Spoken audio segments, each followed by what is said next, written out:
everyone. This is Outnumbered. I'm Emily Campagno, here with my co-host, Kayleigh McEnany. And also joining us today, Fox News contributor Tammy Bruce, Restoring America editor for the Washington Examiner and senior fellow for the Independent Women's Forum, Kayleigh McGee-White, and Fox and Friends co-host and host of One Nation, Brian Kilmeade. We are now entering the final hours of the ceasefire agreement between Israel and Hamas. Negotiators are currently working to extend that deal, which has lasted for 6 days. So far, 81 hostages have been released by Hamas, with more expected to be released in the coming hours. And new details are emerging about the conditions those hostages are facing in the tunnels beneath the Gaza Strip. The Hamas terrorists reportedly threatened child hostages at gunpoint. They held captives with little food, water, and no light. And they even forced them to watch the footage of the horrific October 7th attack. Despite the heartbreaking accounts from Israeli hostages, pro-Palestinian supporters here in the U.S. spewed out conspiracy theories and expressed support for Hamas's terrorist attacks against Israel at a city council meeting in Oakland, California. There's not been beheadings of babies and rapings. Israel murdered their own people on October 7th. Calling Hamas a terrorist organization is ridiculous, racist, and plays into genocidal propaganda that is flooding our media and that we should be doing everything possible to combat. I support the right of Palestinians to resist occupation, including through Hamas, the armed wing of the unified Palestinian resistance. As an Arab, asking with this context to condemn Hamas is very anti-Arab racist. The notion that this was a massacre of Jews is a fabricated narrative. Many of those killed on October 7th, Thank you, ma'am. Your time is up. Including children, were killed by the IDF. An amendment condemning Hamas is bald propaganda meant to... To hear them complain about Hamas violence is like listening to a wife beater complain when his wife finally stands up and fights back. Question. Did anyone else notice that those who oppose this resolution are old white supremacists? There's been a lot of atrocity propaganda ranging from claims of beheaded babies to mass rape. Tammy, it frankly nauseates me to listen to that, but you made such a fundamental point as I was complaining about it, which is that we need to hear this so that we know that it exists. Yes, and your disgust is appropriate, but it's important for us to see it because otherwise it's literally unbelievable that you've got adult individuals in the United States, but it shows you the depth. When we talk about pathologies and mental illness and the degree of what happens when you're indoctrinated, when you're manipulated with lies, and that's all you hear, the human mind is fragile. And this is why Jew hatred and the attack on general populations around the world for millennia has been possible because of the nature of humanity, of the human condition, of the fragility of the human mind. What we have now in America and around the world, it can be used for bad, like social media, or it allows us to see that, have our conversation, remind people of what this means, what this is, and who we're trying to argue with. You can't make ceasefires with people who think that way. If you can't win an argument with people who think that way, it's something very different. So you just must move forward on what is right, what is normal, a value of celebrating human life and decency, and that is what has got to prevail, because that's the majority of people who believe that. And each of those people, Kayleigh, they deserve their own assessment, their own analysis of the frankly vile commentary that they were spewing forth. We don't have time, unfortunately, to do it, but when you take it in the aggregate, I mean, they complaining about Hamas? You mean reporting about child beheadings? You mean expressing condemnation against terrorist organizations? Fabricating? Again, reporting? Old white men? No, the world is shocked. The world condemns this behavior and expresses solidarity with an entire people that others have expressed as their complete goal to eradicate. And yet there they stand with their self-righteousness lecturing us. Right. We have a morality problem in this country, and you watch that, and that's the only takeaway. Look, your antennas might have gone up when there were people in the country who said, I want to put pornography in front of kindergartners. Mm-hmm. Your antennas went up when there were people in this country who said, I want to kill a child, a fully formed human child, abortion until birth. Your antennas kind of went up.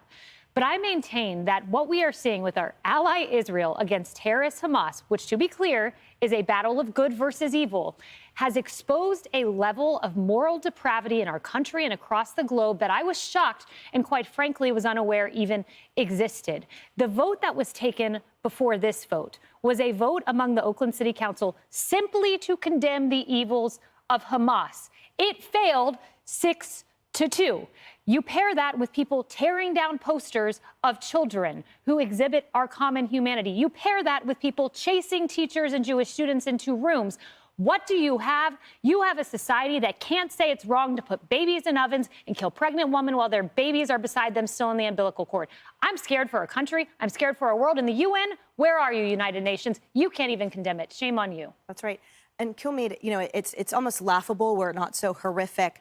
The kinds of people that are parading in front of the microphone who have the luxury of breathing and being alive, the seemingly young people who have been indoctrinated clearly in the Bay Area where I'm from, who, again, have it so good. Life there is so good, except for if you're the people where crime is affecting, lack of housing, inflation, all the like. But this, they have the luxury of being able to parade around with their signs and, again, their condemnation with their woefully undereducated feelings. Right. I mean, they live in a mess. Oakland is a crime-ridden city, and they've lost their football team and they're about to lose their baseball team for a good reason. But we should not be surprised by these statements. The same people that are protesting at Columbia, the same people that are going to be at Rockefeller Plaza right across the street today, these people are the next generation. And, you know, evidently you need good grades to get into Harvard. We're still allowed to have good grades, which for now. So Harvard, Yale, Columbia, to get into an Ivy League school, you need grades. So you're not talking about people that are necessarily ignorant. You're talking about they feel as though they are right. And I think sooner or later, if we don't get a hold of this and find out where this emanates from, you're going to find politicians who want to get votes from those people refusing to back Israel because they won't get elected if they do, because these 18-year-olds become 22, 26, 28, 32. They become moving up in the executive ranks, and they're going to go all of a sudden be people of power who won't change their minds. And now, next thing you know, we will not have our ally in Israel. And I think it's just absolutely out of control that so far Israel has lost the propaganda war through no fault of their own. And just when I think it's only an American problem, I look overseas. You know, you talk to Piers Morgan, he says these are not just people that have come here, first-generation immigrants. There are British people rioting, taking over London, who are rioting for Hamas and the Palestinians. So this is not just an American issue, but there is a right and wrong, and hopefully people will see their way through it. And, you know, to Kayleigh's point about that Israel's losing the propaganda war, that is a specific goal articulated by Hamas and Iran to have global condemnation of Israel. In part, and this went back to the violence and sheer atrocities of their attack, was to provoke such a response by Israel as that the globe would condemn it. We've seen that time and time again. But at the end of the day, as Kayleigh said, it is good versus evil. There is no sides here. And yet there seems to be sides for all those people in Oakland. Absolutely. And we know the outcome of this meeting was a unanimous resolution basically calling for a permanent ceasefire in Gaza. And that's horrifying in and of itself. But I do think there's an element to this where I honestly find it a little bit funny. Like, thank you so much, Oakland City Council. I'm sure that everyone in the Middle East was waiting with bated breath for you to weigh in on this conflict. But the point is, they don't think that they're actually going to accomplish anything. They know they're not contributing anything to the conflict. What this is there's a common denominator in everyone that you saw get in front of that microphone. You saw it during COVID. You saw it during with Black Lives Matter. You saw it with many of these other social justice causes, which is what you touched on. These people have no moral foundation, so they've had to make one for themselves. This makes them feel good about themselves. They get to pat themselves on the back and say, oh, look, I'm on board with the latest social justice cause. I feel so much better about myself. I'm going to stand up here with a mask on and preach to you all about how you're killing children in Gaza. That is the goal here. This resolution contributes nothing besides a little ego boost for everyone on the city council to feel good about themselves. And they should feel ashamed because they're obviously on the wrong side of the story. But that's what this is about. Yeah. And, you know, right next to Oakland in the same urban sprawl is Berkeley, California, which has a significant Jewish population. And I wonder, to your point, you know, this does little to actually further anything, but what it does is to stoke fear, rightly so, amongst the Jewish population who are living in neighbors to all of those people who now are... Can I add one tiny thing? Yeah. What this does in seeing this also eliminates, it kind of alleviates for people the suspension of disbelief, which is what we normally do when we go see a movie. Is that we disbelieve this dynamic of what's happening in our government. Now this curtain has been pulled back. Yeah. And it's frightening what's Can't behind unsee it.